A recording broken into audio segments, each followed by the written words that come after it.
2022년 가을 무서운 속도로 역주행을 시작해 대한민국 가요계를 평정한 가수 윤하. 오늘은 데뷔 15년이 넘은 베테랑 가수이지만 여전히 풋풋한 외모와 파워풀한 가창력을 자랑하는 가수이자 싱어송라이터 윤하에 대해 알아보자.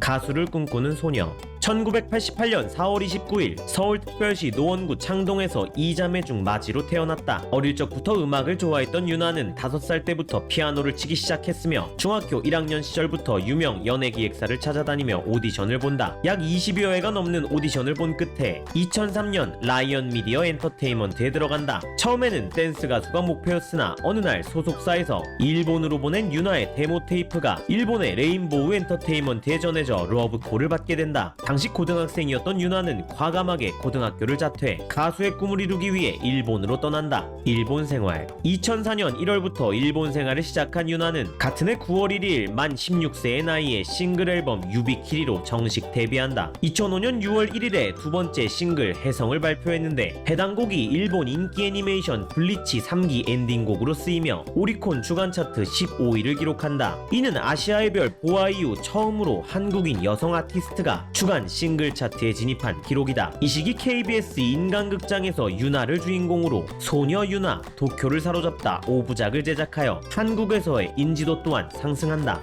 한국으로 역진출. 일본에서 먼저 데뷔한 윤하는 2006년 12월 한국에서 디지털 싱글 오디션 타임 투 락을 발매하며 한국에 역으로 진출한다. 데뷔와 동시에 한국에서 엄청난 주목을 받는데 모던 록 스타일의 음악에 피아노를 가미하여 경쾌하고 톡톡 튀는 리듬에 본인의 가창력이 섞여 마치 에이브릴 라빈을 연상시키는 음악으로 대중들에게 깊은 인상을 남긴다. 섬세한 발라드 또한 매우 잘 소화했는데 당시 보컬로서의 평가는 또래 가수들 중 단연 톱 수준이었다. 오디션, 앨리스, 텔레파시, 가십보이 등 수많은 모던 록 스타일의 곡은 물론 기다리다, 오늘 헤어졌어요 등 발라드 또한 엄청 흥행하였으며 특히나 첫 정규 앨범의 비밀번호 486은 15년이 지난 지금도 윤하의 대표 명곡으로 회자된다. 싱어송라이터로서의 면모도 단연 돋보였는데 경연 프로, 오디션 프로의 단골곡이자 15년이 넘는 세월 동안 노래방 애창곡 자리를 지키고 있는 명곡 기다리다를 직접 작곡하였다. 정규 활동 이외에도 토이, 에픽하이 등의 앨범에 피처링 작업을 하며 오늘 서울은 하루종일 맑음,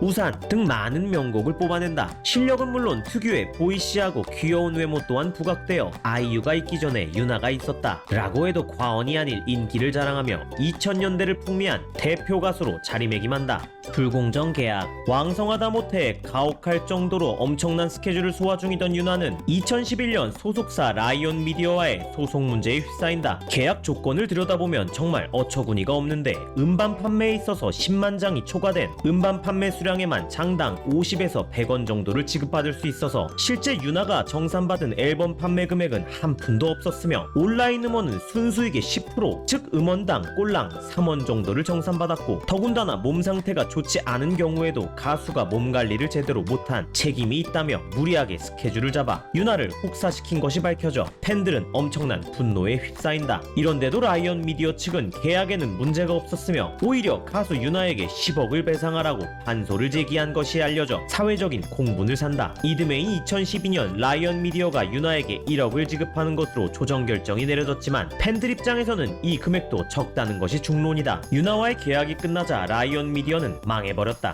방송활동 그리고 비중격 만곡증. 뮤지컬 활동, 나가수2, 유희열의 스케치북, 부르의 명곡, 라디오 DJ 등 왕성한 활동을 이어온 윤하는 2016년 비중격 만곡증을 앓고 있다는 사실이 밝혀졌는데 증상이 점점 심해져 호흡이 불안정해지자 가창력에도 영향을 받는다. 결국 16년 말 수술을 받았지만 다행히도 회복이 잘 되어 가창력도 서서히 회복되었다. 사건의 지평선. 2010년대 이전 발표한 수많은 명곡들을 뒤로한 채 이제는 전성기가 지나버린 가수로 서서히 추억 속으로 잊혀지는가 싶었던 윤하. 이런 그녀에게 제2의 전성기가 다가왔으니 대부분 본인이 직접 작사 작곡한 정규 6집의 리패키지 앨범 수록곡 사건의 지평선이 발매한 지 약 7개월 만에 엄청난 기세로 역주행을 시작한 것이다. 사건의 지평선은 2022년 11월 기준 멜론, 지니, 벅스, 바이브 등 대다수 음원 차트에서 1위를 석권한다.